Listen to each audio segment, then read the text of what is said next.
Buenas noches, compañeros. Buenas noches con todos los asistentes, invitados, compañeros del partido también que están asistiendo a esta tercera sesión del Círculo de Estudios del Comité de Cercado de Lima del Partido Socialista. En esta oportunidad vamos a leer o vamos a hacer una reflexión sobre el texto de Carlos Marx que está incluido en el libro sobre los manuscritos económicos filosóficos titulado El trabajo enajenado. Esta sesión es parte de un trabajo de formación eh, interna y también al público que ofrece el Comité de Cercado de Lima hacia sus militantes y hacia todos ciudadanos, ciudadanas que desee estudiar, digamos, los textos que proponemos, que son parte de un bagaje de la literatura socialista que muchos partidos y movimientos de izquierda leemos y estudiamos, ¿no? Y que también es parte, pues, de un proyecto más largo de generar conciencia política en la ciudadanía. Entonces, bueno, aquí ya hay invitados, personas que ya nos están acompañando desde la primera sesión. Estas sesiones son grabadas en Facebook Live, después son subidas a YouTube y próximamente a modo de podcast en Spotify. Quien le habla, Iván Padilla, es el responsable político del comité. Se encuentran aquí miembros de la mesa directiva del comité, quienes estamos organizando y también administrando de alguna manera este círculo de estudio. Entonces, sin más, invito a algún compañero de la mesa directiva para que pueda dar muy brevemente algún resumen del texto y luego vamos a proseguir con una dinámica que es la siguiente. Cada uno tendrá una intervención de 2 minutos y luego yo voy a hacer la síntesis y después nuevamente haremos a modo de réplica de 2 minutos más y luego terminaremos con unas conclusiones. La idea es que no se extienda más de 1 hora y media la sesión y podamos llevarnos algunas perspectivas nuevas y alguna opinión acerca del texto. Entonces, bueno, Joao, Mayo, podremos comenzar muy brevemente a hacer una reflexión, pues, del texto y para poder ya comenzar con los invitados y los compañeros asistentes.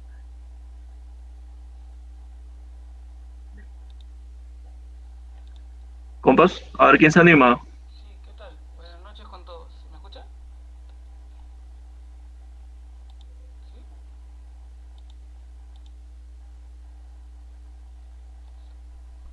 Hola, Sí buenas se te noches con todos. escucha, sí se escucha, compa, sí se te escucha. Listo. Nada, bienvenidos a todos. El que les habla es Joao Rodríguez, parte del Comité de Cercado de Lima, de la mesa directiva.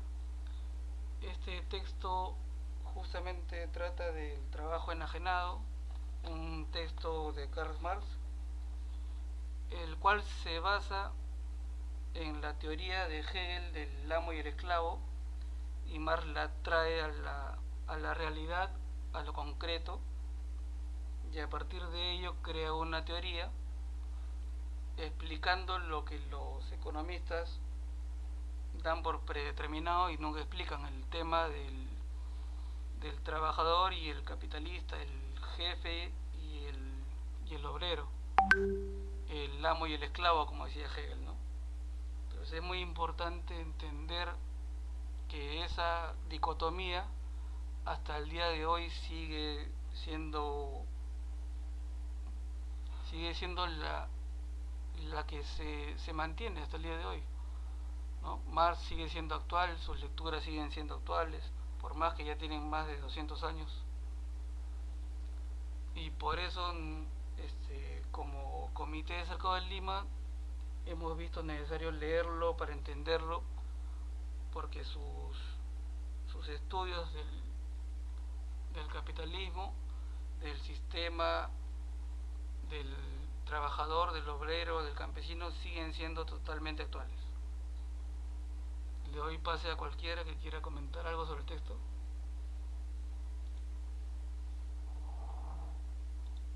Gracias, compa. Sí, algún invitado, bueno, ahorita los compas hemos leído el texto, pero yo soy la idea de que, por ejemplo, algún invitado o alguien que recién está entrando pueda darnos una reflexión, una perspectiva sobre este texto que nos parece que es muy importante para entender la realidad pues, laboral y social, cultural de los individuos en este momento, ¿no? De nuestra historia.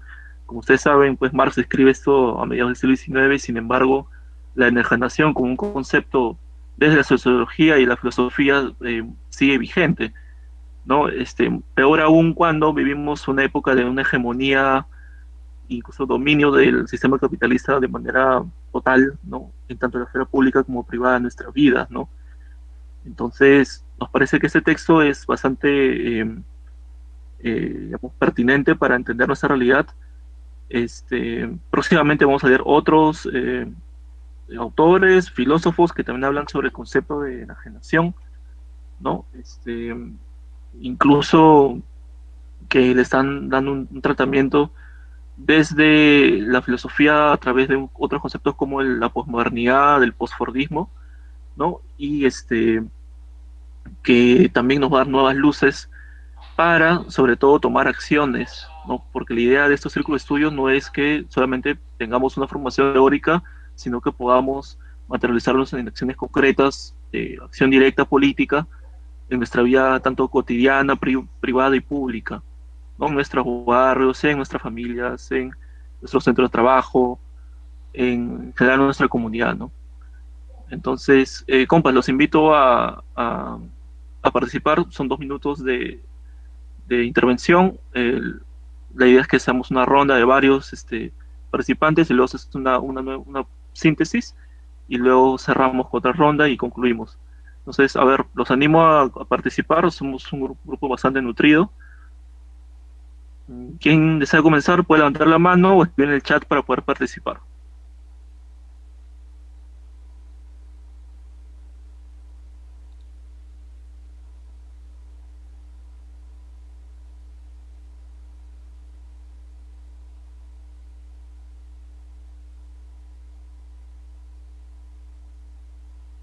Compas, nadie se anima. Estamos un poco... Ignacio, dale, compa. Sí, buenas noches a todos, todas. O sea, algo, yo había leído ya ese texto antes y algo que sí me llama la atención es la idea de Marx, o sea, muy aparte del trabajo enajenado en sí, la idea de que cómo entiende a la relación naturaleza-hombre, ya que normalmente en la actualidad se entiende como son partes ajenas, ¿no? O sea, y eso es como que un constructo social que viene desde finales del siglo XIX, ¿no? En el que se entiende a la naturaleza o al campo y por otra parte a la sociedad o al urbano, que es donde vive el humano. Y entonces esta idea que tiene Marx de que la naturaleza en sí, o sea, que el humano pertenece a la naturaleza, es muy importante, ya que desde ahí se puede partir para hacer una crítica hacia cómo se entiende ahora las actividades extractivas que tanto daño han hecho están haciendo más bien al medio ambiente. O sea, y o sea, a mí me interesa esa parte porque es como que clave, ¿no? De que como Marx ya de ese entonces ya entendía o ya tal vez preveía cómo iba a ser, o sea, daba una idea de cómo, cuáles iban a ser las consecuencias de no considerar al humano parte de esa naturaleza. Y nada, o sea, solo me gusta esa parte de Marx porque creo que muchas veces se deja como que un poco de lado, pero creo que es importante y sobre todo esa narrativa, esa forma de ver al hombre dentro de la misma naturaleza y no como partes ajenas es indispensable e importante, sobre todo en la actualidad. Gracias. Muchas gracias, Diego. ¿Algún otro invitado o compañero que desee participar?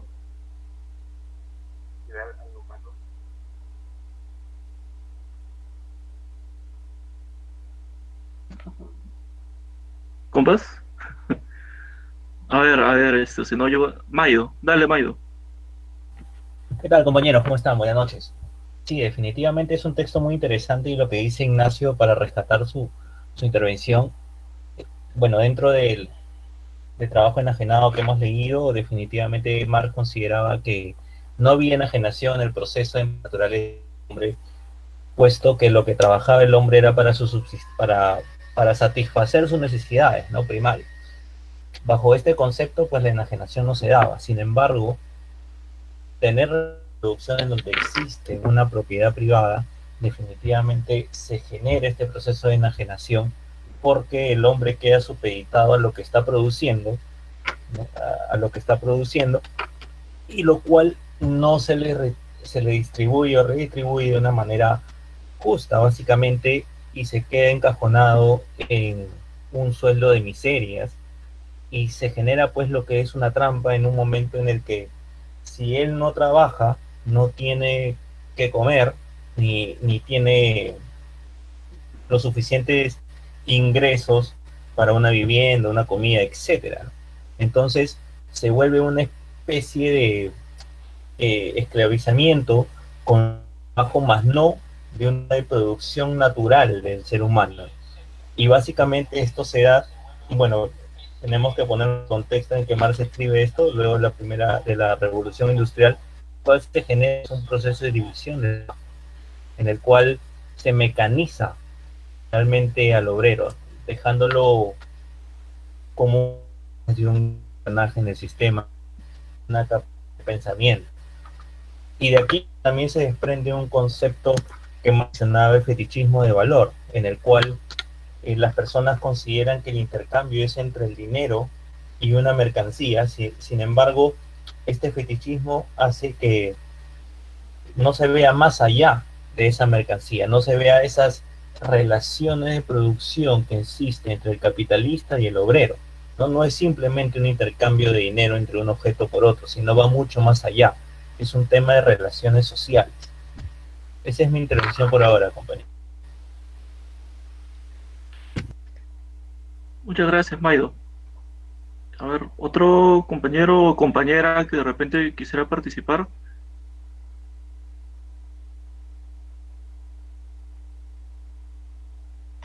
Johnny, dale. Hola compañeros, buenas noches. Bueno, también quisiera opinar varios aspectos sobre el texto. Primero un poco para ponernos en corriente, ¿no? De que la enajenación del obrero, según el texto, se da de dos formas, ¿no? De los productos, o sea, del producto de su trabajo, ¿no? Es decir, de las mercancías que fabrica o de las cosas que finalmente salen después de hacer su trabajo, y hay una enajenación de la misma actividad productiva, es decir, de la misma actividad del obrero, ¿no? que usa o hace para que precisamente se obtengan estos productos finales, ¿no? De producto de su trabajo. Entonces ahí Marx hace ese hincapié, ¿no? De que hay dos tipos de enajenación, ¿no? Uno es el producto, porque una vez que produce deja de ser del obrero, a pesar de que el obrero con su trabajo ha creado ese producto. Entonces hay una enajenación, hay una separación y hay un enfrentamiento en sí, ¿no? Entre el obrero, porque al final el obrero se enfrenta consigo mismo, se contradice consigo mismo, porque es producto de su trabajo, pero al final no le pertenece a él, sino le pertenece a un ente distinto a él, que en este caso sería pues el dueño del capital, ¿no? O el capitalista. Y de la misma forma hace hincapié al tema de la actividad propia, ¿no? Del obrero para producir estos productos. Entonces también deja de ser su actividad, entonces al final tanto el producto de su trabajo como la actividad en sí, que son, o sea, que en un inicio fueron de él, pues ya no son de él. Y es interesante esto porque ahora yo creo que a todos nos ha pasado, ¿no? Cuando estamos ya trabajando para una empresa o para, bueno, sea la forma que fuese, ¿no? Para ganarnos la vida, hay esta sensación un poco de obligación, de estar yendo pues a trabajar, y hay un descontento, ¿no? O sea, en general. Claro que habrán personas que están contentos con su trabajo y todo lo demás, pero en términos generales creo que ese pesimismo, esa sensación de cansancio, el texto lo explica muy bien por qué sucede, ¿no? Porque al final estamos prácticamente siendo esclavizados, según el texto, porque sencillamente todo lo que producimos deja de ser nuestro, ¿no? O sea, al final estamos haciendo en contra de nuestra voluntad. Por eso es que ahí lo contrasta con el tema de la esclavización o bueno, el trabajo un tanto ya forzado. Entonces, eso me pareció interesante, y también el hecho de que producto, digamos que de esa sensación, bueno, esa realidad, porque al final es una realidad, ¿no? que se da, Marx sentencia, ¿no? al obrero, bueno, al trabajo del obrero, y en general a la vida del obrero como una vida humano-animal, ¿no? O sea, en donde es humano cuando, bueno, es animal primero porque en realidad el trabajo básicamente sustenta o hace que pueda comer, pueda beber o pueda procrearse, es decir, características de todo animal viviente, pero también vive a veces como humano cuando tiene que vestirse, cuando tiene que, en este caso, vivir bajo un techo, ¿no? Entonces, entonces hay esa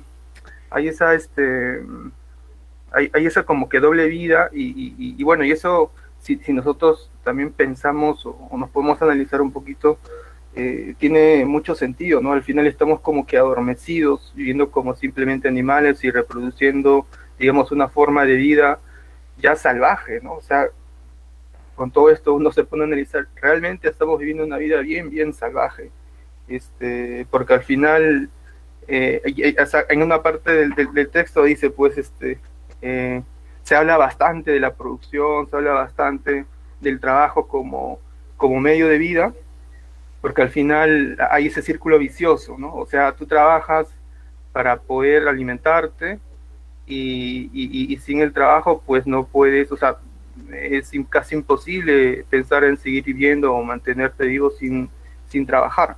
Entonces hay esa sensación, o sea, hay ese círculo vicioso, ¿no? Que al final tú produces, tú trabajas, pero para producir, pues al final tienes que seguir trabajando y sigues viviendo. Entonces nunca vamos a romper como que ese círculo. Y ahí en una parte del texto, no recuerdo qué parte es, precisamente hace hincapié sobre ese tema, ¿no? Tiene que desaparecer un elemento para que realmente el tema del trabajo enajenado se resuelva. Es decir, del trabajo enajenado, o sea, el trabajo enajenado produce un salario, ¿no? O sea, y el salario que recibe el trabajador al final implica o hace que exista la propiedad privada, o el trabajo enajenado en sí hace que exista la propiedad privada, y la propiedad privada retroalimenta el trabajo enajenado. Entonces, y ahí hay un tema, ¿no? Bastante crucial, porque al final todos nosotros estamos dando por sentado el tema del derecho a la propiedad privada, que eso no se tiene que tocar, o bueno, en fin, o sea, estamos como quedando por sentado ese tema, cuando en realidad, como dice el texto, no nos explicamos por qué sucede o cómo es así que se da el tema de la propiedad privada, y es básicamente por el trabajo enajenado, ¿no? O sea, sí están íntimamente ligados.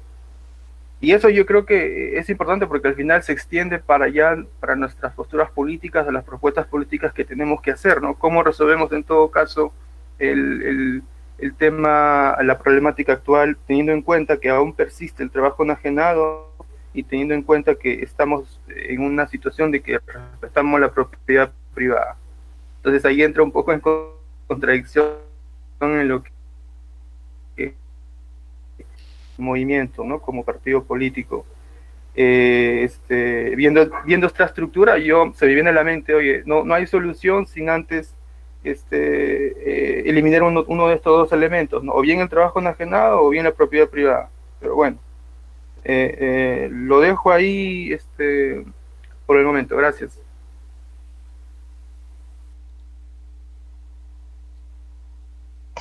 Gracias, compa. Bueno, ¿algún otro compañero necesita alguna intervención o va a hacer una intervención?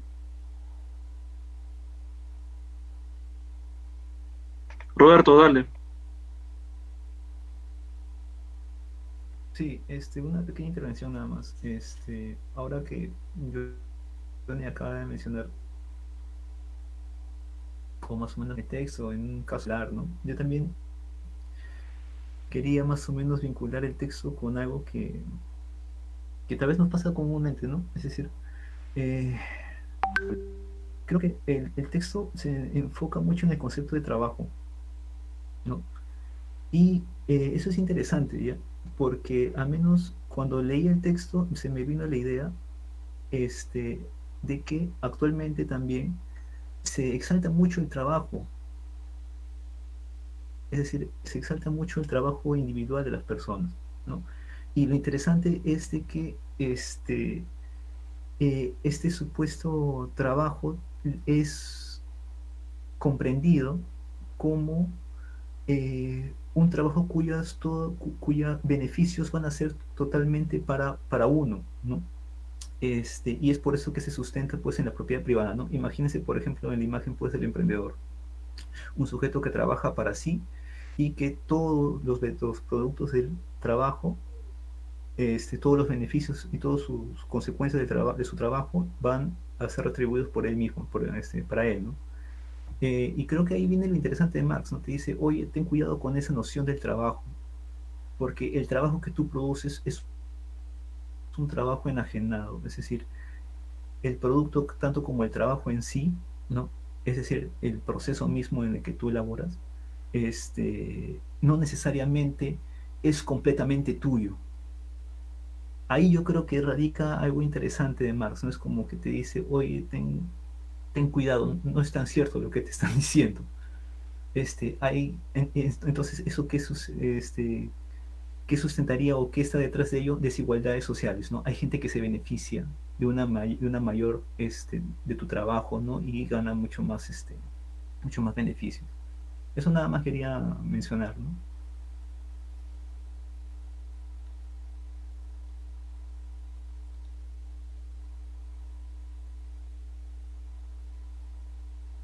Muchas gracias, Roberto. ¿Alguna otra intervención? A ver, por ahí algunos compas que ya han estado leyendo el texto. Víctor, no sé, audio. A ver.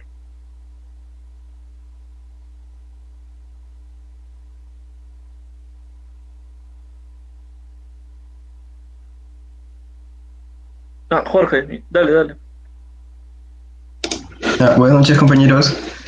Bueno, referente a lo que estuve leyendo, bueno, me parece interesante el texto, ya que de cierta manera Marx decía que mientras más produce un obrero, más se empobrece este. Y bueno, siento que de alguna manera no solo habla de la relación con enajenación, sino que también de cierta manera intuyo que hace referencia a lo que es la plusvalía, ya que en algún momento este obrero llega a producir más que su propio salario, sin mejorar su ambiente laboral y sin aumentar su propio salario. Por otro lado, también creo que Marx hacía referencia al trabajo como algo esencial para el obrero, pero no como algo positivo, sino que si el obrero no llegara a trabajar, no puede subsistir. En pocas palabras, es obligado a, dentro de ese sistema, privándolo de su dignidad como persona. Eh, y bueno, con respecto a lo que mencionó un compañero al comienzo en relación a lo de Hegel sobre el amo y el esclavo, si aplicamos esa idea, en pocas palabras se da el antagonismo de clases sociales, que existe, bueno, que existe hoy y existe hasta nuestra actualidad. Bueno, eso es todo. Gracias.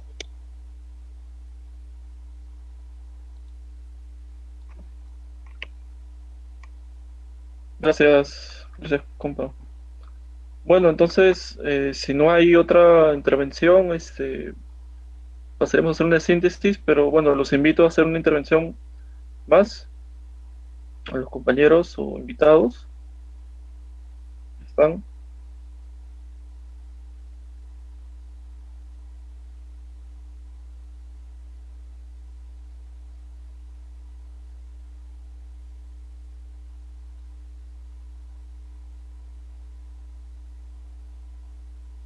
Compas, ¿nadie más va a intervenir? Marco, a ver, dale.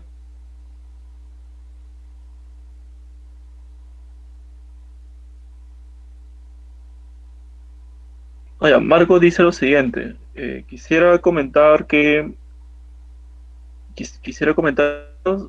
se entiende que el obrero tiene dependencia de la propiedad privada, donde el obrero es visto como un recurso más, el cual debe ser barato o con la posición, según la posición del empresario. O sea, sí, un poco lo que deja de entender el texto, pues, es que el trabajador, al verse despojado, digamos, digamos, o objetivizado, digamos, como un valor más, es que todo económico, no valor humano, digamos, pasa a ser, pues, un recurso, ¿no? Entonces, por lo tanto, se le despoja de, digamos, de las características que te pueden, digamos, hacer, ¿no? Que te pueden convertir en una persona, ¿no? Ese es un poco también el trasfondo, digamos, de denuncia social que está haciendo Marx. Ahora ya se vuelve un objeto, propiamente un objeto propio, digamos, de una dinámica, digamos, de producción de la propiedad privada, se le denomina como un trabajador enajenado, ¿no? Entonces, sí, sí, por ahí va un poco. Bueno, José, a ver, ¿quieres participar? Compañero José Choxe. Vaya, bueno, muy amable. Dale, compa. Sí, sí, ya, gracias, gracias. Bueno, yo recién entro, disculpen siempre la demora, pero esta hora también me ocupo recién.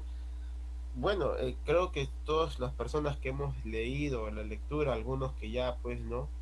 Ya tienen cierta experiencia con estas lecturas, nos podemos acá acercarnos a un Marx que, bueno, según la tradición y la crítica, le llaman un Marx joven, ¿no?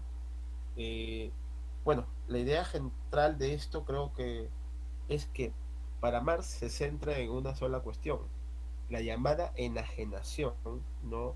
O lo que ahora nosotros para poder comprenderlo sería la alienación, ¿no?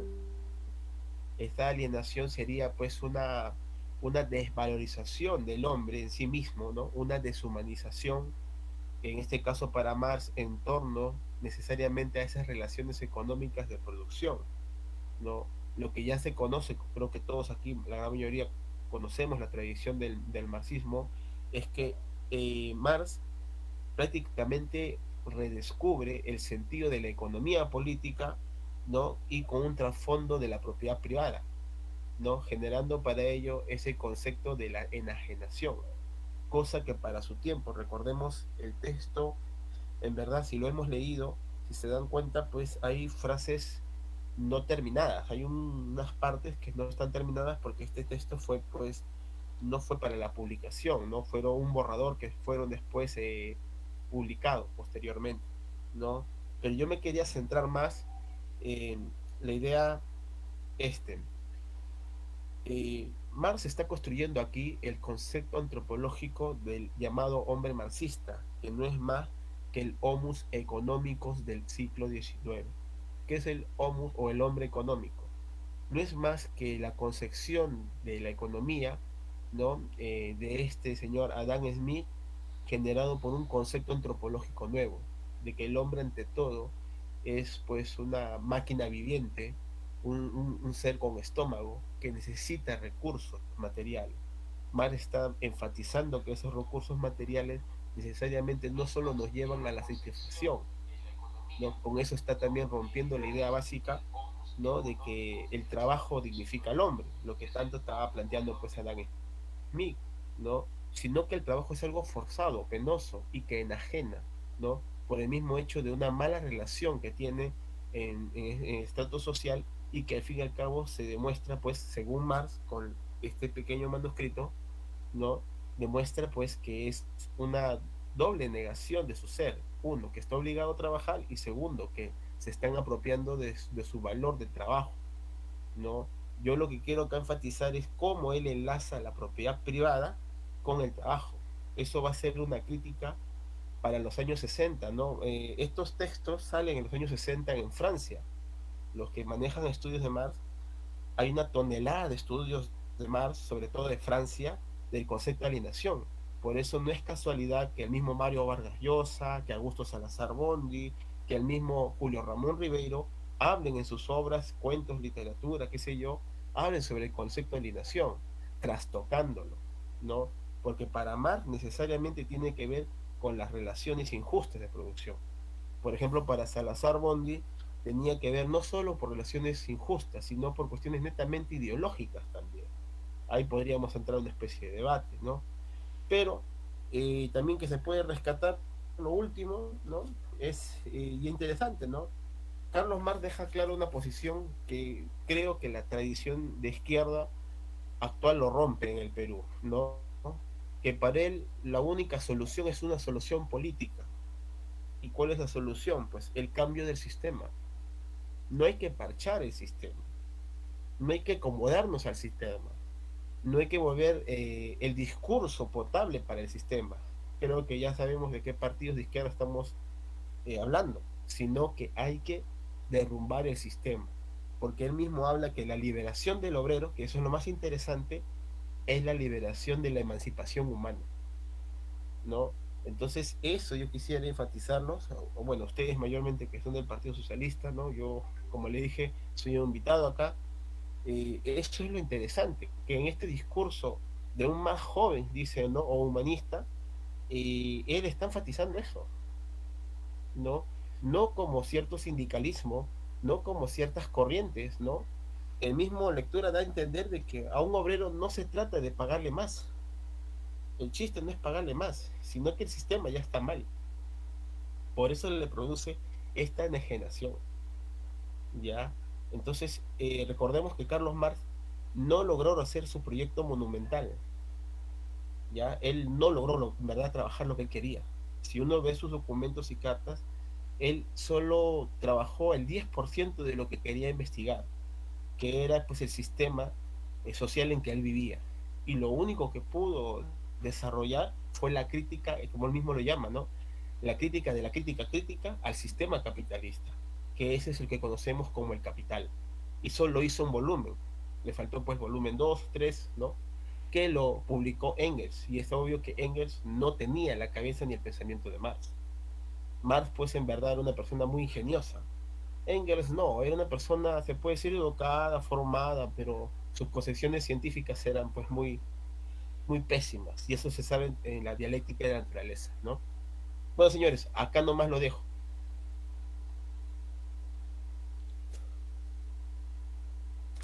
Ok, compañero Paul Soto iba a participar. Compañero, buenas noches, ¿cómo están? Buenas noches a todos y a todas también.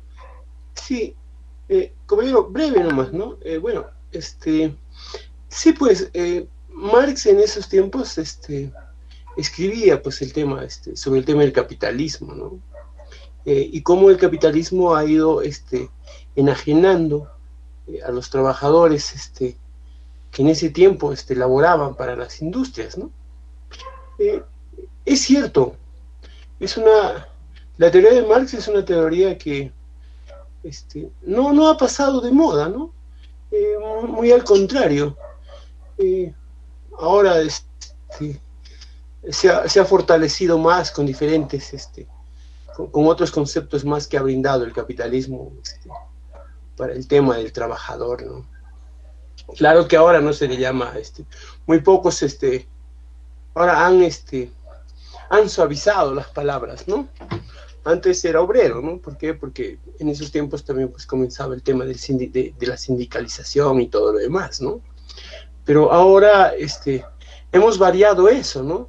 Inclusive, han cambiado nombres, ¿no? Por ejemplo, y todas esas cosas, pues ha creado, el capital, ¿no? Hasta los nombres, ¿no? Antes, como le decía, se habían suavizado, ahora suavizan los nombres, ¿no? Por ejemplo, ahora le llaman logística, cuando antes era un tema de servicio y carga. Todas esas cosas, pues, se han ido mejorando con el sistema capitalista, ¿no?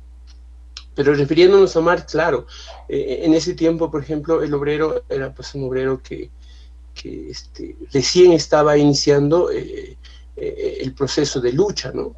Entonces, ¿qué es lo que pasaba? Que, claro, nos habían puesto en la cabeza de que si tú no trabajabas, no comías y tampoco vivías. Y eso había ingresado a la cabeza de todo trabajador, ¿no? Y que ahora sigue igual, ¿no? Muy al contrario, ahora nos han dado, el capitalismo es muy fuerte, pues la idea del capitalismo es súper fuerte, ¿no?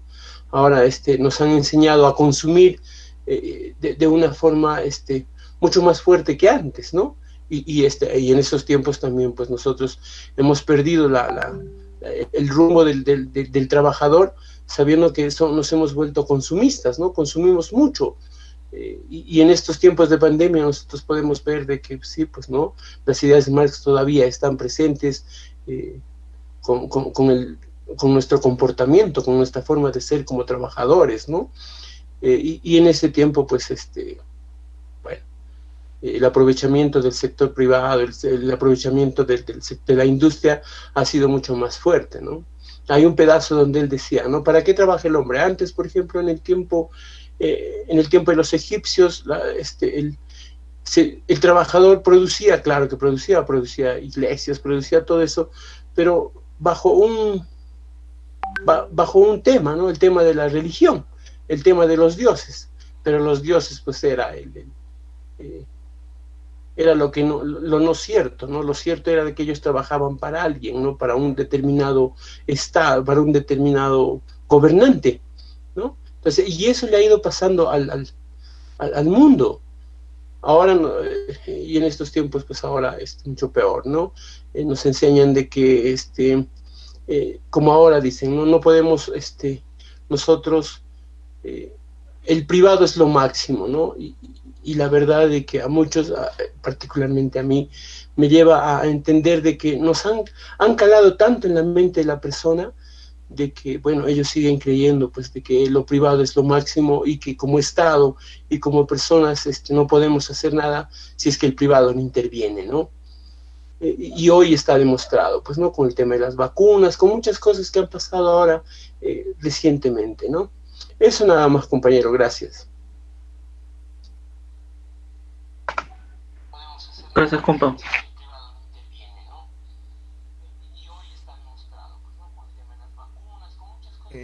Iván, para poder acotar algo para que se podría. Y aquí vamos a esta ronda y después a una síntesis 5 minutos. Dale. Sí, Iván, ¿me escuchas, no? ¿Se puede, no? ¿Se puede acotar? Sí, dale. Ya. Bueno, como les dije, ¿no? Sí sé que este texto de los manuscritos es un poco duro para la verdad, ¿no? Por el mismo hecho de que está escrito en el contexto. Vamos un poquito al contexto del siglo XIX para entender qué quiso decir Carlos Marx, ¿no? Porque también ahí podríamos sacar lo que se llama anacronismo, ¿no? El mismo, te voy a decir, hay que saber, ¿no? Un gran teórico del liberalismo norteamericano que es seguidor de Mario Vargas, bueno, Mario Vargas Llosa se volvió liberal por este señor, ¿no? Era Karl Popper, ¿ya? Karl Popper, un gran epistemólogo que hasta en San Marcos es bien citado, ¿no? Pero el pequeño problema de Karl Popper que era un pésimo filósofo político, ¿no? De epistemología pues manejaba mucho.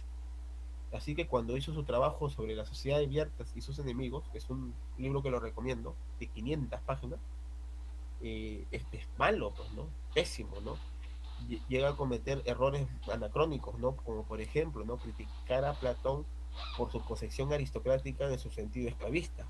Pero recordemos pues que en los tiempos de Platón la democracia y todo eso eran sentidos por recién novedosos y lo que mayormente se vivía en esa época pues era un esclavismo atroz, ¿no? Recordemos la democracia esclavista griega. Y eso pues no le perdona la crítica a Popper, ¿no? Porque en verdad cometió un anacronismo terrible. Con eso quiero traer yo de que ¿por qué Marx escribió esto? Eso muchas veces, miren, yo en verdad como estudié filosofía y estudié filosofía porque en verdad me encantaba Mariátegui, eso sí lo voy a decir, ¿no? Y fui con ese ideal a Villarreal, ¿no? Bueno, en Villarreal fue toda una aventura estudiar filosofía por un montón de problemas, ¿no? Pero lo que sí puedo decirles es que un texto está en su contexto para poder de ahí recién sacar ciertas conclusiones posteriormente. ¿no? Y ahí voy a esto, ¿no? Recordemos que Carlos Marx es de una clase media alemana. Otra cosa, aunque suena un poco duro decirlo, era alemán y era judío. Un judío era mal visto, es así como ahora los venezolanos, que mucha gente le tiene una estima racista. Y su padre, de Carlos Marx, ¿no? Era una persona muy, se puede decir, muy arribista, ¿no? Con tal que pueda vivir mejor su familia, aceptó muchos trabajos, ¿no? No era una persona mala, pero una persona muy educada. O sea, lo que quiero decir es que su familia, Carlos Marx, hizo lo posible por mantener una línea de vida de clase media. Por eso fue a la Universidad Marx. No, recordemos que el mismo Marx se va a casar con una persona de la aristocracia, pequeña aristocracia renana de Alemania, pues, Gianni von Wespelain, ¿ya? En ese sentido, ¿no? Carlos Marx era muy mal visto, ni siquiera por los mismos judíos. Los mismos judíos tradicionalistas lo veían a Carlos Marx, pues, como una persona rebelde a sus tradiciones. Y para los gente que era, pues, alemana, Carlos Marx, pues, era mal visto también por el mismo hecho de que tener ese arribismo, ¿no? Si uno analiza la biografía de Carlos Marx, ¿no? Documentos, cartas, hay toda esa documentación, pues él tenía una gran insatisfacción por lo que le pasaba, ya a su familia y a su raza, a su clase. Recordemos que los judíos tienen una concepción religiosa muy grande. Eso es lo que nosotros no lo podemos entender mucho. Nosotros tenemos una tradición eh, indígena, puedes llamarle, pero está destruida, ¿no? Si no, pregúntele a José María Arguedas, porque se suicidó. En cambio, los judíos hasta ahora no. Los judíos, así sean, rechacen sus concepciones. Todo judío ha sido educado en la tradición, ¿no? Tradicionalista judía. Eso sí yo pude investigar. Y Carlos Marx era, pues, una especie de, pertenecía a una élite judía avanzada. ¿Qué quiere decir? Que él era, pues, hasta los 12 años o 13 años, era una persona totalmente religiosa, totalmente educada en la tradición judía, pero tenía sus concepciones de ideales democráticas. Y ahí voy con el texto. Carlos Marx está convencido que darle un espacio en Europa a los judíos es una meta para él y una meta para la humanidad. La tolerancia religiosa significa, en este caso, una posición política de personas, en este caso no necesariamente cristianas. Y ese es el contexto que él vive. Es por eso que él está metido con los grupos de avanzada en Francia, que son, pues, con esta idea de repúblicas socialistas, ¿no? Y es ahí donde él está convencido que hay que luchar.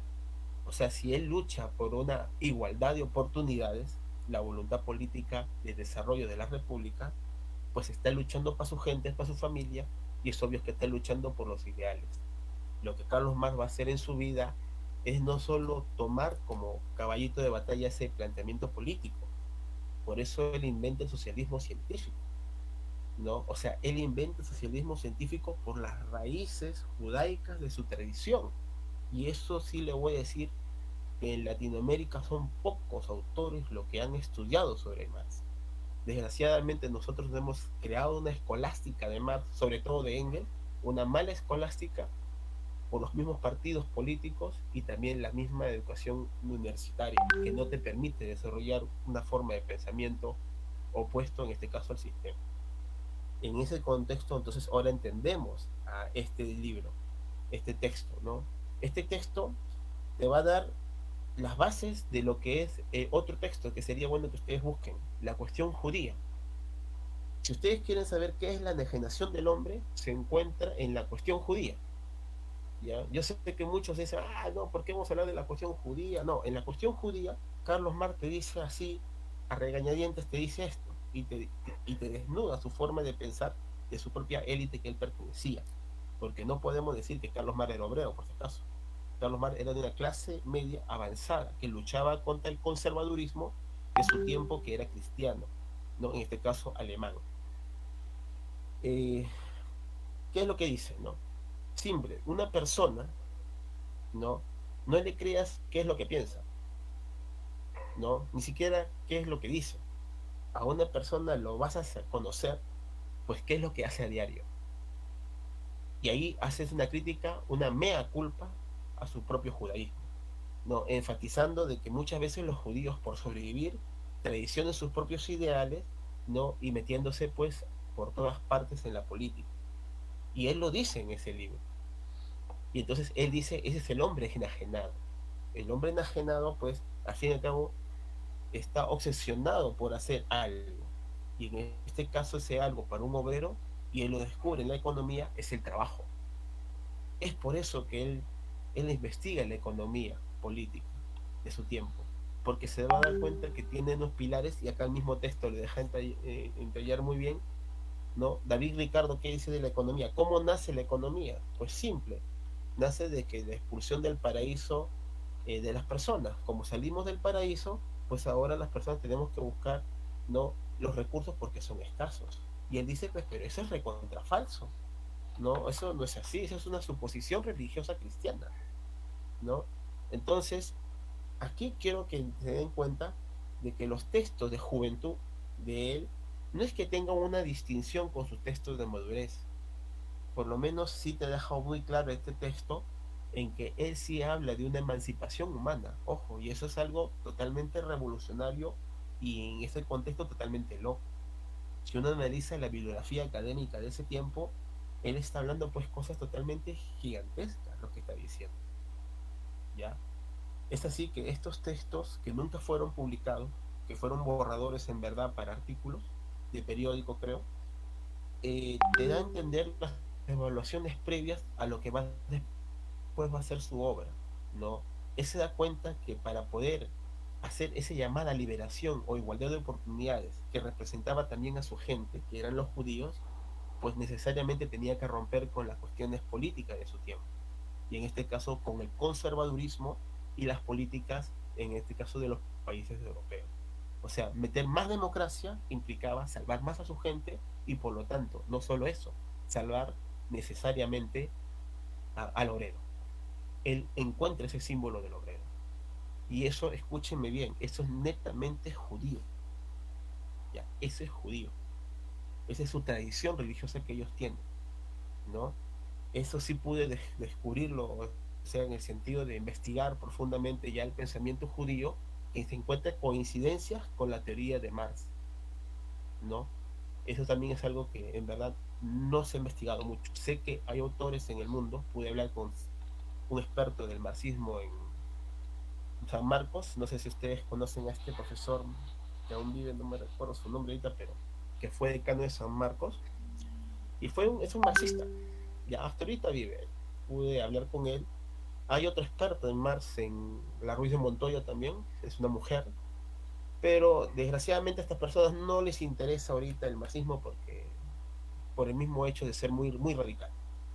Bueno, yo simplemente quería dejarles en claro cómo se metió este contexto de cómo un judío, ¿no?, como Marx, quiso hablar de esta cuestión, ¿no?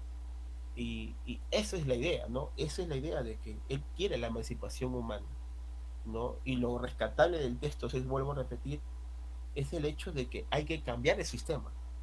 No hay que reformarlo, no se puede reformar algo que está mal hecho. No hay que pagarle más a los obreros, no se trata de eso. He escuchado muchos candidatos, hasta de Juntos por el Perú, que hay que darle más de esto, que darle... No se trata de eso. El cambio de sistema es estructural, ¿no? Es que si seguimos esa línea de pensamiento, si no, pues simplemente estamos haciendo portátiles políticas, ¿no? Potables, ¿no?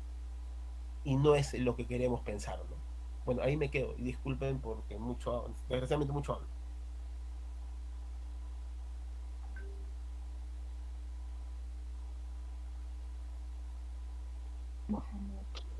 Ok, compa, muchas gracias. Bueno, entonces, con el compañero José cerramos esta ronda.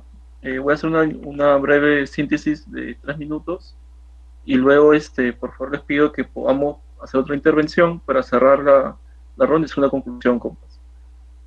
Bueno, yo quiero rescatar algo que dijo José, me parece muy, muy pertinente, y que tiene relación con lo que leímos en la primera sesión, que es esta generación de marxistas y en general de científicos sociales que trajeron en vida, o entre comillas, el concepto de alienación, enajenación, luego de que la escuela de Frankfurt, los años 30, lo pusiera en debate, pero bueno, como ustedes saben, la Segunda Guerra Mundial, pues, todo eso se fue un poco apagando, ¿no?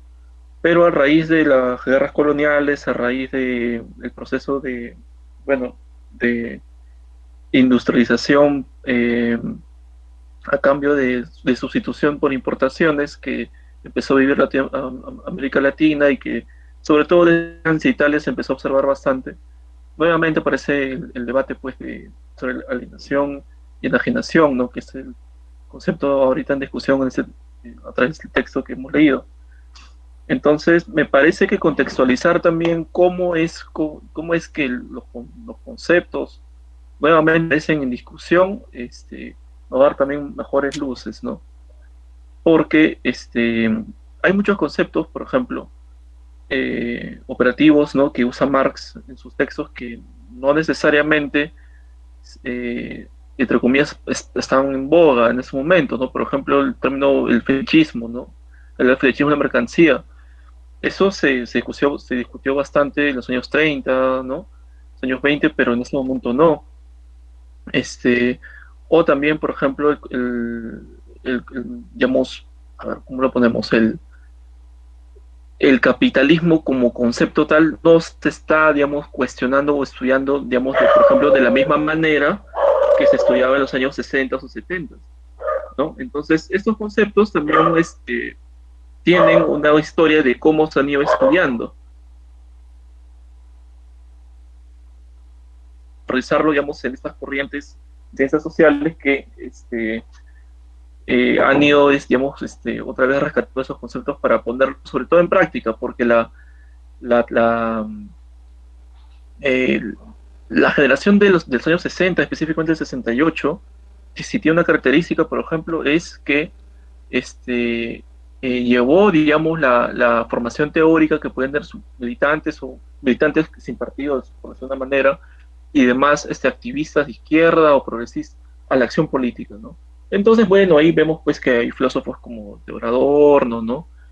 Mark Hanecker, que empezaron, digamos, a escribir manuales, incluso de marxismo, en el caso de Hanecker, para llevar, digamos, estos conceptos a la acción política, ¿no? Entonces, la enajenación, ¿cómo se puede materializar? ¿De qué manera podemos usar ese concepto para tomar una decisión sobre una acción política, un objetivo político, ¿no? Yo pienso que eso es lo que de repente deberíamos empezar a sacar como conclusiones, digamos, de este círculo, tomando en cuenta que en los años 60, como explicó el compañero, sí se hizo eso, ¿no? Incluso hasta personajes como Vargas Llosa, ¿no? Que ahora están en el lado opuesto, digamos, de quienes tienen luchas reivindicativas por el pueblo, ¿no?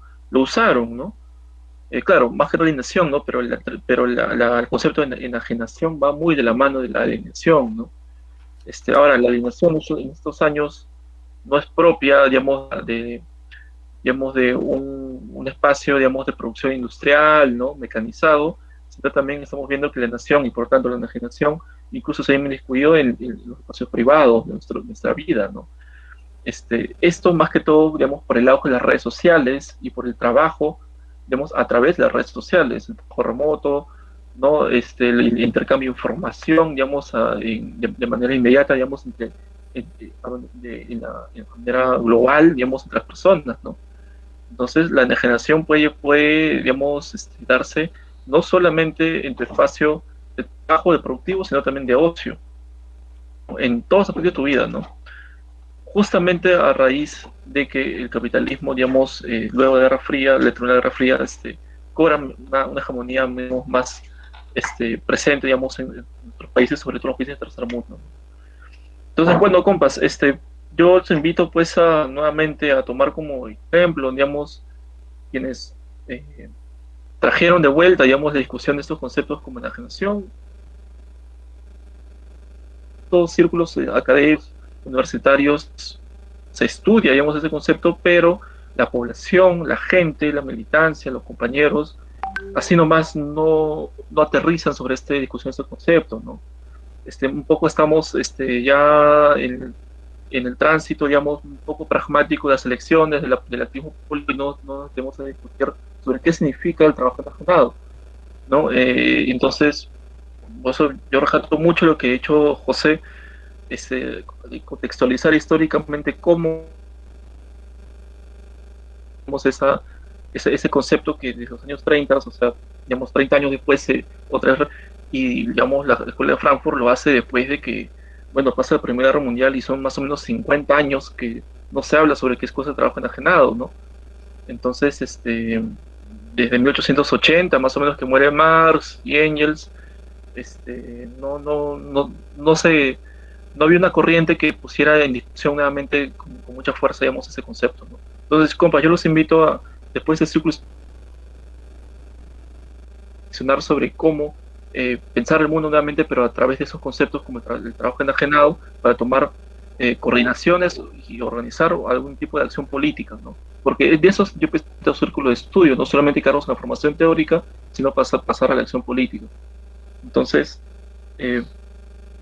compas, los invito nuevamente a hacer una ronda de intervenciones para cerrar ya, digamos, la sesión, ¿no? Entonces, ya, José, Pepe, dale. ¿Qué tal, compas? ¿Me escuchan? ¿Se me escucha bien? Sí, sí se escucha. Ya, ¿qué tal, compas? Bueno, es la primera vez que me uno al círculo de estudios. Bueno, yo también soy del Partido Socialista. Solamente quería, pues, acotar sobre un punto bastante importante, materia de la discusión del día de hoy, ¿no? Que es el trabajo enajenado. El que ha leído El Capital se va a dar cuenta que Marx, para poder exponer toda la teoría, pues, de cómo funciona el capitalismo en sí, en el mundo, tiene que empezar precisamente con el análisis de la mercancía, ¿no? Entonces, muchos de nosotros que hemos ya leído, pues, El Capital, nos vamos a dar cuenta que, pues, la fuerza de trabajo es una mercancía, ¿no? Marx lo denomina, pues, como la única mercancía que crea valores de uso. Entonces, cuando se habla de esta fuerza de trabajo, cuando se habla de este trabajo en sí, como un trabajo enajenado, lo que se quiere explicar, o sea, ya aterrizando en la parte más práctica posible, lo que se quiere explicar es que hay una parte del trabajo del trabajador que no está, pues, siendo retribuida hacia él, ¿no? Que es una parte que no le pertenece a él, sino le pertenece a alguien más, por eso que es alienado, ¿no? Y precisamente el prefijo de alien consiste en ajeno, externo, ¿no? Que va más allá de del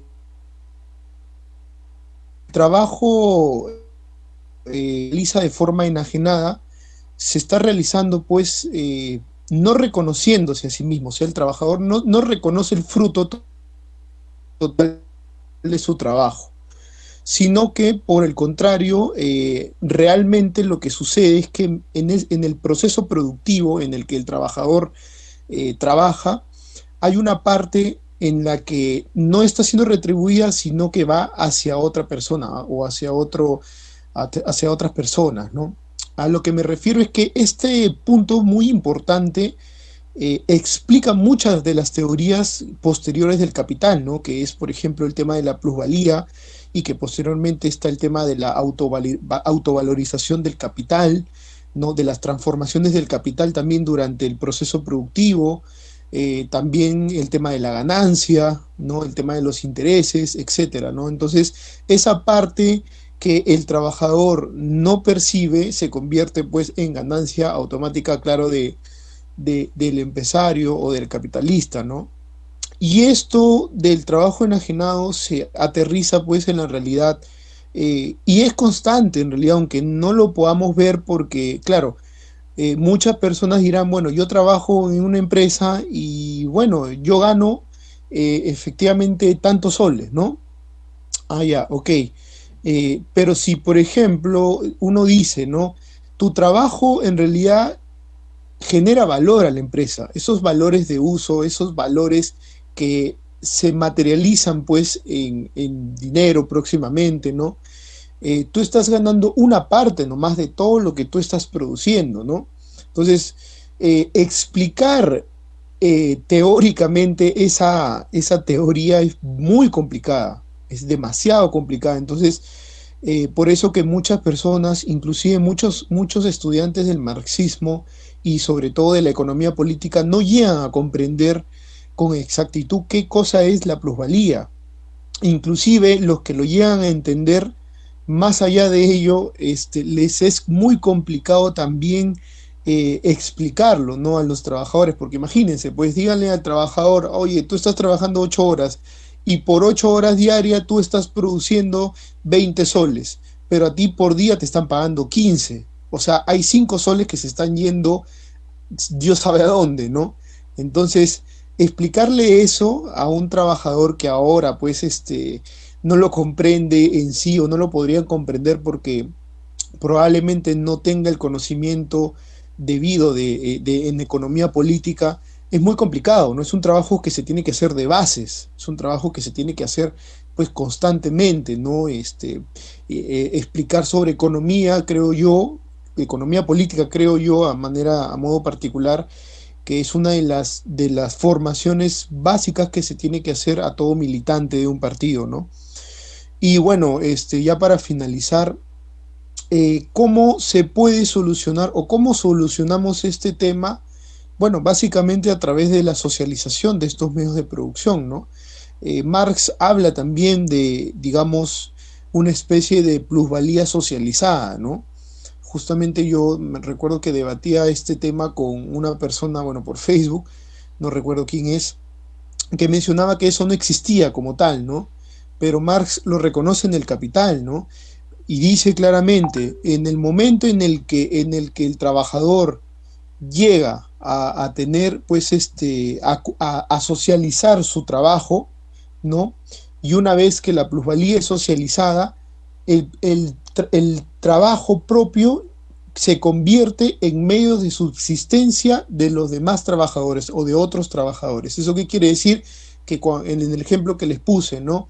Que si a mí diariamente yo produzco 20 soles, pero me pagan 15 diarios, 5 soles están yendo a manos del empresario, ¿cierto? Ya, pero socializados los medios de producción, ¿eso qué quiere decir? Que 5 soles están materializándose ¿en qué? En la subsistencia o en las condiciones para la subsistencia de otras o de otros trabajadores. Entonces, la respuesta está allí, ¿no? En crear cooperativas, en cambiar la visión empresarial que se tiene pues hasta el momento, ¿no? Entonces ese es un trabajo que considero yo, ya para finalizar, discúlpenme la extensión, que creo que se tiene que hacer totalmente a través del trabajo de bases, pero también a través de la instrucción que tiene que tener cada militante sobre filosofía y sobre economía política, ¿no? Esa es mi intervención. Gracias, Pepe. Muy refrescante tu participación después de tiempo. Johnny, ¿habías levantado la mano?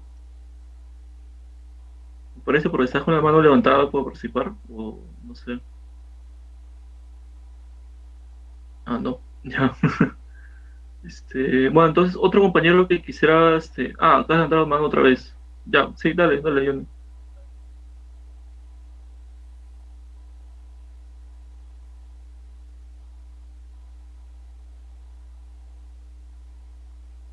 Bueno, entonces otro invitado, compañero, Iván, que quisiera participar.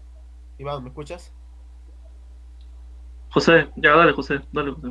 Sí, no, sí está bien lo que ha dicho el compañero, ¿no? Miren, pero como dije, sí, tenemos que hacer, si vamos esto al pueblo, yo, eso sí, lo digo como experiencia, ahorita es muy duro, ¿no? Enseñar socialismo en los colegios, por un simple hecho, y eso lo diría el mismo Marx, ¿no?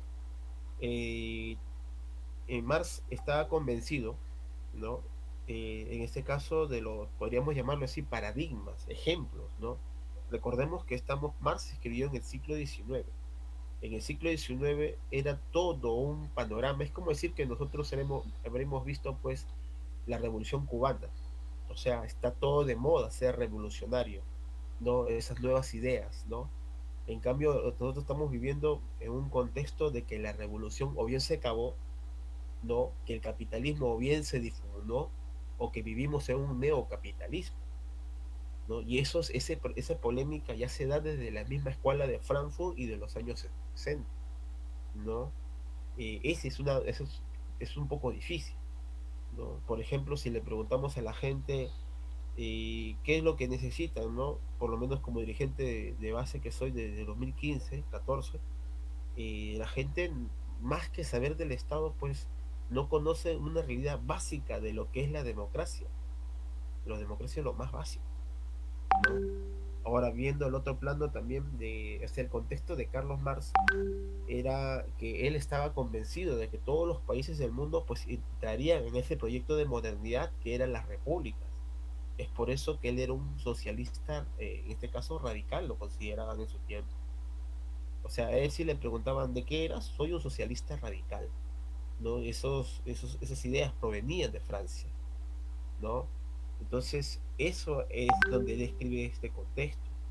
Ahora, yo me quedaría, ya si estamos en un círculo así académico, ¿no? Con estas preguntas que sería bueno también sacar en el texto, que creo que es también lo indirecto. ¿Por qué Carlos Marx hace un trabajo sobre lo enajenado? Es uno de los pocos trabajos donde él prácticamente te está diciendo, el hombre se cosifica, ya lo ha dicho mi antecesor, o sea, se cosifica por el dinero, ¿no? Porque trabaja, ¿no? Porque es injusta esa relación. Pero no solo por eso, sino el sentido de la vida. O sea, una persona no puede dedicarse a estar obligado a trabajar tanto tiempo y ganar poco, sino que el sentido de la vida no es otro. ¿Cuál es el sentido de la vida? Pues puede ser estético, puede ser religioso, pero el sentido de la vida no es trabajar dependiendo de otro. Y eso es lo que Carlos Marx pues sataniza. No, eso es por un lado, el sentido de la vida. Para hablar del sentido de la vida tenemos que hablar de la antropología filosófica de Carlos Marx. Y sabemos que él tiene pues una teoría, en este caso materialista, ¿no? El materialismo histórico, que sí, pues no es una teoría pues muy desarrollada por él. Es por eso que Engels hace el materialismo dialéctico. Y el materialismo dialéctico, disculpen compañeros, pero en verdad es un esquema muy, muy pobre, ¿no? Y ya hubo estudios del mismo Miro Quesada que prácticamente eh, en sus libros que tiene sobre la visión de la URSS y China, ¿no? Donde prácticamente te dice, pues, ¿no? Que esto está mal en cuestiones teóricas, ni siquiera estamos hablando en cuestiones políticas, sociales, ¿no? Que ese es otro cantar, ¿no? Si es que funcionan o no, ¿no? Entonces, teóricamente ahí era muy pobre. O sea, vuelvo a repetir, Carlos Marx se quedó con hacer un montón de cosas y no pudo por la misma vida que llevó. Recordemos que él fue como un militante, ¿no? El mismo Engels empuñó el fusil. Bueno, Carlos Marx casi estuvo preso, vivió muy pobre prácticamente y casi toda la vida se quedó estudiando en bibliotecas, o sea, una vida muy, muy difícil, muy complicada para llevar, para poder dedicarse como un Hegel a una sistematización de todo lo que quería hacer, ¿no? Ahora, otro concepto que yo también veo es sobre su crítica, en este caso, a la religión, ¿no? Él en este texto te da a entender, pues prácticamente, ¿no? Que esa crítica a la propiedad privada es una crítica, ¿no? Al sistema en sí, generado por el Estado. Y en aquellos tiempos, los estados nacionales, pues eran estados netamente, pues prácticamente cristianizados, ¿no? No es casualidad que Carlos Marx, si no me equivoco, en la Sagrada Familia dice, pues no, la religión es el opio del pueblo, ¿no? O sea, ¿por qué dice eso? Él no te está diciendo que la religión es mala, por si acaso, te está diciendo que el pueblo no puede tener religión porque está siendo dominado por la enajenación del trabajo, ¿no? Hay que verlo bien por ese lado, ¿no? Por otro lado, los mismos historiadores que Carlos Marx tenía, les digo compañeros, Carlos Marx era una persona religiosa, era un judío reprimido, ¿no? Su misma mucama, hay estudios de eso, ¿no? Cuenta porque Carlos Marx en su noche se ponía pues el Talmud y su cosita aquí, su Misná, su Mitre, y rezaba, y rezaba, rezaba. Cuando murió su mujer seguía rezando, pero cuando salía a las reuniones políticas, pues todo eso él lo separaba, ¿no? Su vida privada. Recordemos que él mismo se casó en una cuestión religiosa, ¿no? Cristiana todavía. O sea que aquí hay muchas cosas que todavía se puede detallar, ¿no? De la vida de Carlos Marx. Es por eso que ya posteriores autores como Lenin quiso hacer pues una versión potable de Carlos Marx, ¿no? Para lo que él llamó, pues, la línea, ¿no? De la lucha, ¿no? Que es el marxismo-leninismo, ¿no? Y ese es otro cantar, ¿no? Porque también Mao va a sacar otra línea más, ¿no? El marxismo, leninismo, maoísmo, ¿no? Pero eso ya son otros cantares, ¿no? Lo que yo quisiera nada más aquí es centrar en que tenemos que nosotros entender al hombre y su época, ¿no? Entenderlo, ¿no? Para poder en este caso saber, pues, cuáles sus aportes puede ser en esta realidad que tenemos del siglo XXI, ¿no? Y recordemos que el mismo Carlos Marx dijo en una reunión, pues, de marxistas, ¿no? Dijo, pues yo no soy marxista, no negando sus teorías, sino diciendo, pues, que por ningún lado hay que tomar el fanatismo, ¿no? Académico muchas veces, ¿no? Por ejemplo, tenemos hoy una moda con la ciencia, todo es la ciencia, ¿no? La ciencia, que filósofo por lo menos, te va a decir que la ciencia es un queso gruyere, la ciencia, ¿no? Pero que sí genera, pues, tecnología, ¿no? Entonces, eso es lo que yo quiero llevar, ¿no? O sea, Carlos Marx, pues, era una persona muy libre, no le gustaba tanto una dogmatización que acá desgraciadamente en el Perú hemos tenido pues más papistas del Papa y partidos pues también hay que decirlo corruptos y potables, pues, ¿no? Que nos han llevado a tener una visión muy escasa de lo que quiso plantearse Marx en su tiempo y lo que él llamó la aventura revolucionaria, ¿no? Bueno, ahí me quedo, compañero.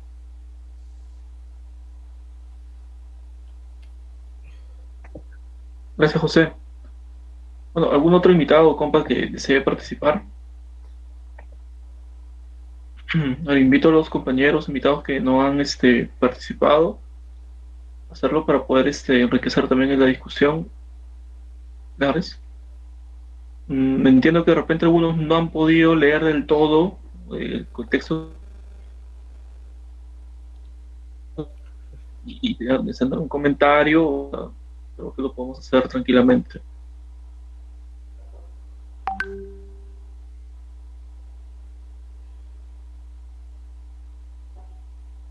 Iván, solo quería comentar. Sí, dale. No, sí, sé, compañeros todos, también yo les invito a que lean. Bueno, yo te digo, no soy experto en Marx, pero intenté muchas veces hace tiempo. Yo estudié filosofía a los 20 años, tengo ya 41, y sí me dediqué mi tiempo a esto un buen tiempo, ¿no? Ya hasta lo he olvidado, tenía mis afiches, tenía mis resúmenes, no sabes cuántos problemas me conseguí, pero lo que sí puedo comentar que para que ustedes puedan sacar el jugo, ¿no? ¿No? Si es que queremos en verdad hacer algo más grande, ¿no? Y la idea es que en verdad mía de estar invitado aquí, gracias por Iván, es debatir, ¿no? Lo que en verdad significó, en este caso, pues, el marxismo, o mejor dicho, lo que es la izquierda, ¿no? No como un fan propagandístico, no como decir en una reunión o secta, no, pues palabra de Marx, palabra de Dios, no tampoco. Yo he podido estar en círculos así y hasta círculos políticos también, y la verdad es que no se puede trabajar así. Lo que sí tenemos que tener es una pequeña mentalidad abierta, pequeña en el sentido de tolerancia, ¿no? Y curiosidad, ¿no? Bueno, yo ahí por ahí me escribieron, ¿no? Soledad Escalante Beltrán. Bueno, no sé su otro apellido, pero sí sé que existen ahorita en el Perú. Si tú me preguntas quiénes son versados del marxismo, bueno, en filosofía, que son los más pesados, era Raimundo Prado. Pude entrevistarme con él y él tiene 2, 3 trabajos sobre esto, ¿no? Su tesis versó sobre Marx y Mariátegui, y pude hablar con él, fue decano de San Marcos y todo aquello, ¿no? Y él sí está convencido en una prédica socialista, ¿no? Pero él también tiene un grupo político, creo, ¿no? En fin, él está metido en sus cosas políticas, pero ya rescatando lo académico, ¿no? Él es una de las pocas personas en el Perú que intentó hacer un trabajo sobre estudio de Marx riguroso, ¿no? Otra persona que creo que es la que mejor ha podido trabajar, porque eso sí, compañeros, y eso es mi oficio de ser filósofo, siempre hay que ir a la fuente, ¿no? Ustedes que ahora tenemos acceso a internet, pues hay que ver a Marx en alemán, ¿no? Él escribió mayormente en alemán o francés, ¿no? Y la traducción, ¿no? Desgraciadamente las traducciones que tenemos son malas, las traducciones francesas son malas. Hay buenas traducciones francesas, ¿no? Pero el de Walter Ross, si no me equivoco, Waldo Ross es una de las pocas que se salva, ¿no? Pero de ahí el resto son traducciones de las traducciones y son pésimas, ¿ya? Eh, ¿Qué te puedo decir, no? El mismo partido Sendero Luminoso utilizaba traducciones pésimas de las chinas, unas traducciones muy malas, ¿no? Que al fin y al cabo, pues, lo único que te puedo decir que el pensamiento maoísta no tiene un buen riguroso pensamiento como se pensaba. En cambio, los rusos tenían un instituto, ¿no? El Instituto Marx y Engels, que sí, en verdad, intentó hacer un buen trabajo, ¿no? De exégesis y hermenéutica del pensamiento de Marx, ¿no? Muy distinto a lo que se planteaba a los chinos, ¿no? ¿Qué más te puedo decir? No, ya, bueno, Soledad Escalante estudió en Alemania y estudió a Marx. No pude contactarme, si no me equivoco, 2002, 2003 con ella. Y en el Instituto Goethe de acá, de Pueblo Libre, hizo unas conferencias sobre Marx, ¿no?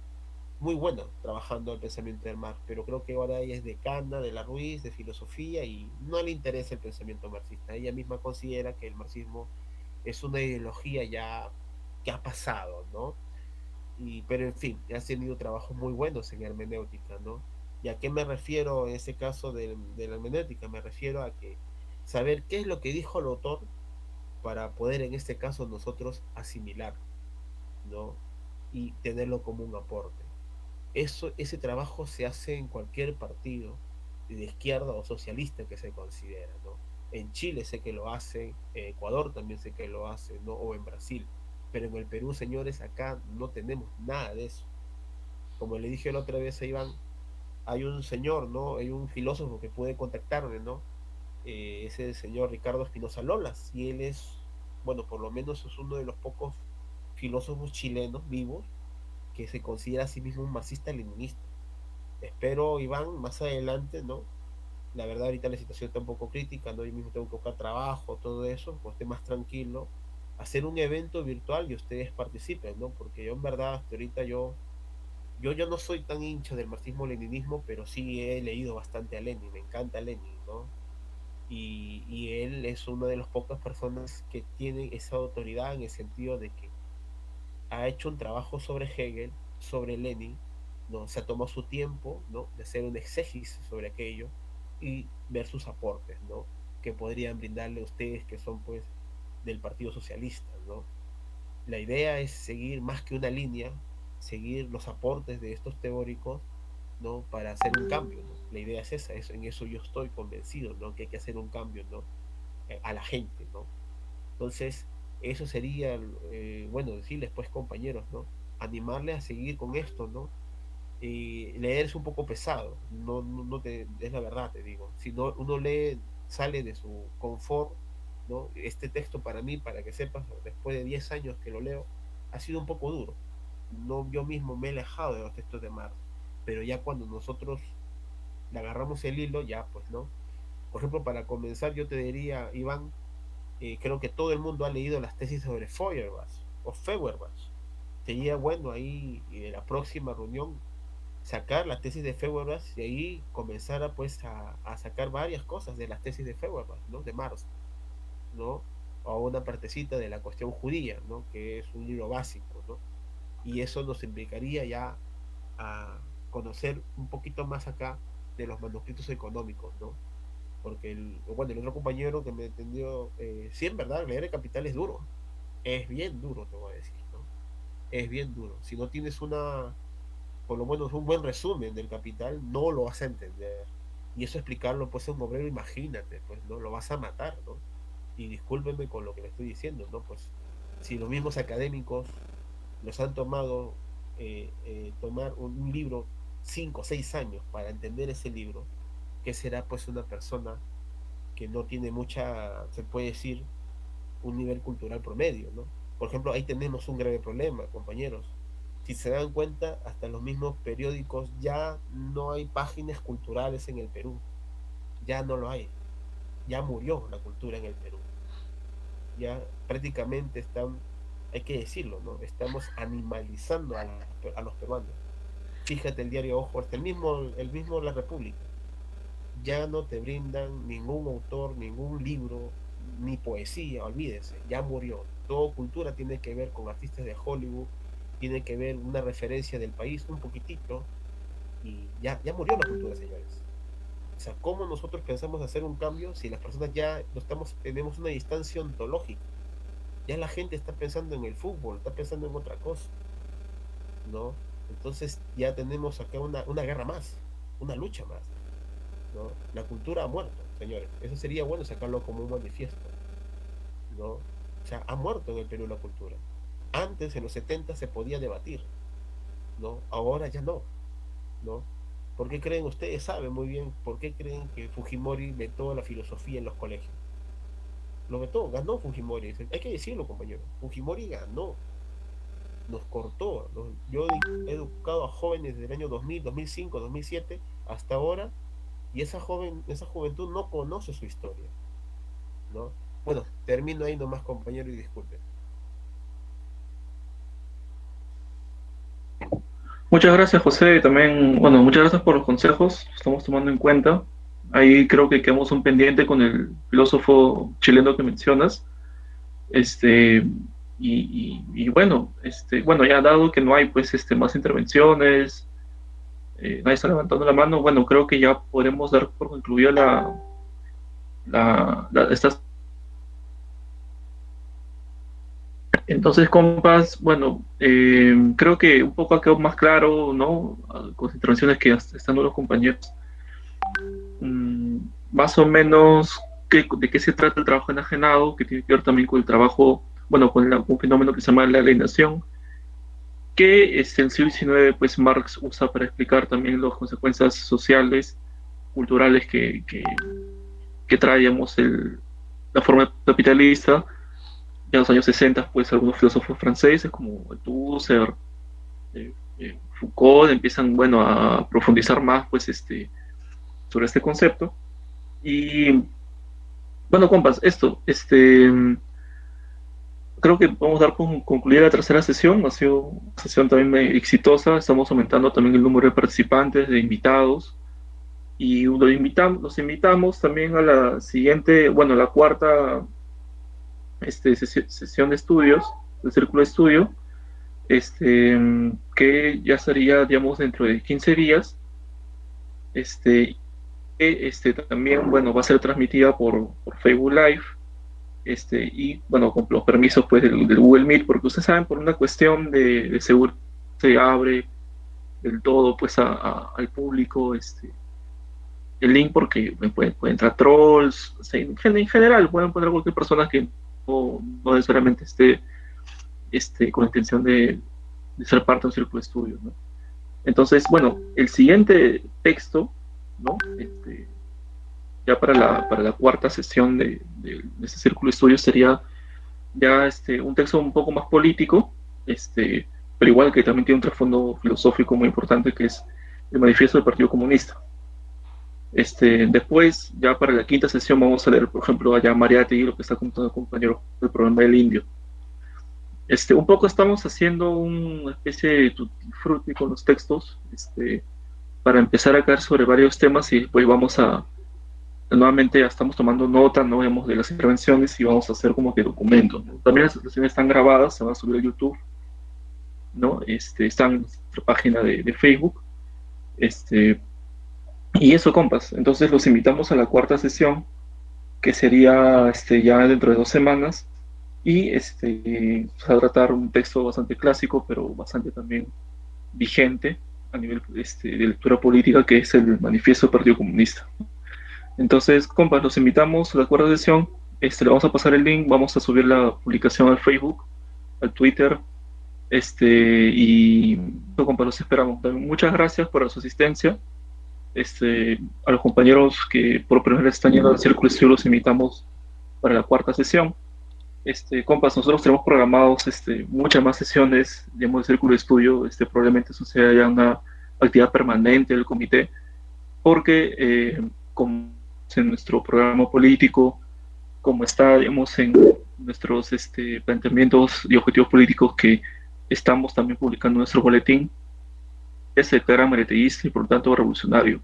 Y la revolución también pasa por cambiar nuestras conciencias hacia que vea al ser humano, no como un objeto, no como un objeto del producto del trabajo alienado, sino como como eso, como un ser humano con plenos, con características que lo hacen parte de una sociedad y no parte de un sistema económico necesariamente, ¿no? Entonces, comentamos la siguiente conversación, vamos a publicarlo en nuestras redes sociales y muchas gracias, compañeros. Saludos.